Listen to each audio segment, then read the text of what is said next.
Юаньді теңгеге ауыстыру. Сіз өзіңіздің ұнатқан товарыңыздың бағасын білу үшін мына суретті көресіз. Одан кейін 15-те 8 юань деп тұр. Ол үшін Google-ға кіріп, юань в теңге деп жазасыз.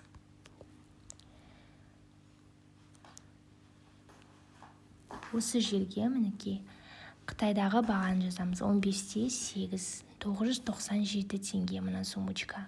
Осылай әр товардың несін білуге болады, бағасын білуге болады.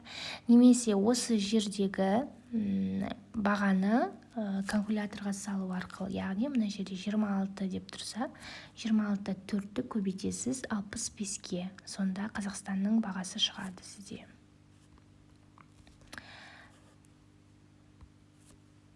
26-та 4-ті көбейтесіз 65-ке. 1716 теңге жаңағы безрукавканың бағасы бізге шықты.